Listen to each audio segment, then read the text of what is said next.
चंद्रपूरमध्ये काँग्रेसचाच महापौर होणार असा ठाम विश्वास खासदार प्रतिभा धानोरकर यांनी व्यक्त केला। मुख्यमंत्री यांना भेटण्यासाठी नगरसेवक गेले असल्याच्या चर्चांवर प्रतिक्रिया देताना त्यांनी स्पष्ट केले की महानगरपालिकेत बहुमत काँग्रेसच्याच बाजूने आहे। धानोरकर म्हणाल्या की संख्याबळ आणि उमेदवार ज्यांच्याकडे आहे त्यांनाच महत्त्व मिळते। 8 नगरसेवकांचा गट तयार झाल्यानंतर मुख्यमंत्री यांना भेटत असतील तर ती एक सकारात्मक बाब आहे। तसेच उबाठा आणि वंचित सारखे घटक काँग्रेस सोबतच राहतील असा विश्वास त्यांनी व्यक्त केला।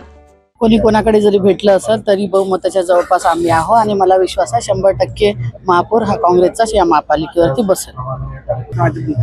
भाजपला 10 नगरसेवक शेवटी ज्यांचं संख्याबळ आहे, ज्यांच्याकडे उमेदवार आहे, त्यांची भेटून कोणाला किती वाटा मिळते याच्याकडे पाहणं आपल्याला अत्यंत महत्त्वाचं आहे। आणि साहजिकच त्यांची या ठिकाणी 8 लोकांचा गट झाला आहे। गट झाल्यानंतर ते जबाबदार म्हणून राज्याचे मुख्यमंत्री आहे त्यांना भेटत असतील तर आनंदाची गोष्ट आहे। पण मला विश्वास आहे की जे घटक पक्ष आमच्या सोबत होते, मग उभाटा असतील किंवा वंचित असतील, या घटक पक्षावरती माझा विश्वास आहे आणि महाविकास आघाडीच्या ते सोबत राहतील।